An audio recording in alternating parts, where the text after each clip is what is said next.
سلمه رضی الله تعالی عنها سره روایت دی. فرمایي چې پیغمبر علیه الصلاۃ والسلام مبارک فرمایي چې کوم سړی د قربانی اراده لري، کوم سړی قربانی کوي د قربانی اراده لري، هغه سړی دی دغه چې کله د الله سورج د ذل حجې چې میاس راوختله، دا چې میاس راوخته د الله سورج چې کوم دی په دا کې د الله رسول فرمایي چې کوم سړی قربانی کوي د قربانی اراده لري هغه به څه کوي؟ نوکان مه پرې کوه. د دې ورځ سې ورځ مخکې نوکان پرې کړه، ستا دپاره به مشکل نه وي.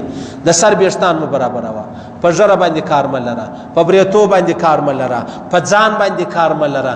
دا څوک؟ دا د الله رسول فرمایي. نو ولې وجه څه ده عزیزانو؟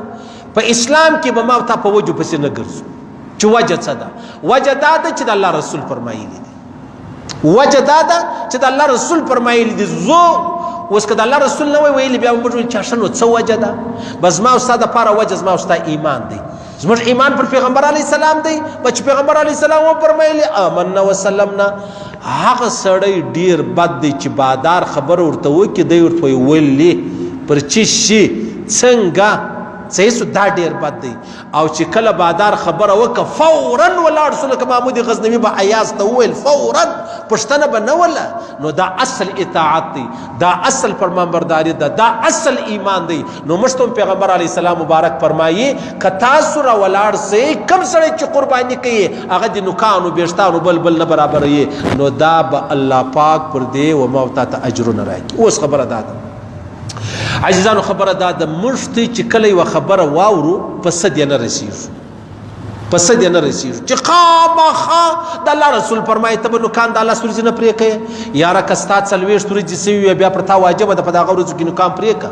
که ستا 40 ورځې سوي وي چې تا د خپل ځان ویښتان دې نه برابر کړي، 40 ورځې پر تا واجبه ده دا پرکه، دا وکه په دغه ورځو کې وکه، پروا نه لري. دا اسی یو مستحب کار دی.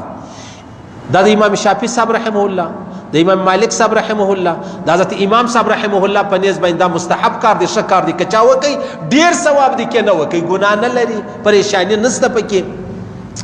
اوس خبره دا د عزیزانو چې دا ویښتان وهل نه وهل، نوکان پرې کول نه پرې کول، یو سړی دی د غټو نوکانو سره نه لګېږي، ګرومې کېږي، پریشاني تکلیف دی ورته، بالکل یې پرې که پروا نه لري. که ته قرباني کوې که نه کوې، که ته قرباني کوې هم نوکان پرې که که نه کوې هم نوکان پرې که.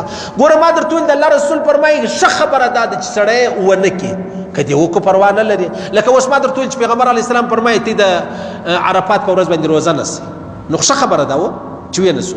اشه پیغمبر علیه السلام په خپله ولې نه ونیولې؟ په دې خبره مې سر خلاص شو. یعنې د دې څه دا معلومه شوه که دې ونیوله ثواب دی، که دې نه ونیوله ګناه نه لري. دلته هم خبره دا ده که تا دا نوکان نه کړو پرې، ویښتان دې نه کړو برابر، ثواب دی. او که دې وکړلو ګناه چې د هغه نه لري.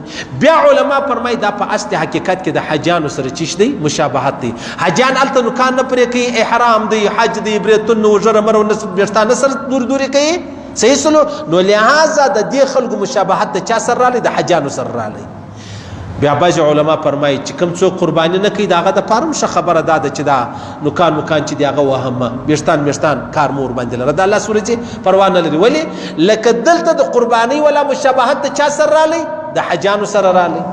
او دلته چې کم څوک قرباني نه کوي د هغو مشابهت په د قرباني والا سره راشي. هېڅ مشکل نشته، هېڅ پریشاني نشته. جنجال مه جوړوئ، جنګونه مه کوئ، له عقله کار واخلئ، له فکره کار واخلئ، د الله او د رسول په خبره سر خلاص کړئ. بیا به زما او ستا دپاره مشکل هم نه یي، پریشاني به هم نه یي، او ګروم به هم نه یي چې یاره اوس نو زه څه چم وکړمه. په کولو کې ثواب دی، په نه کولو کې بیا ګناه نشته. مستحب کار وایي دې ته، په کولو کې ثواب دی، په نه کولو کې ګناه نشته.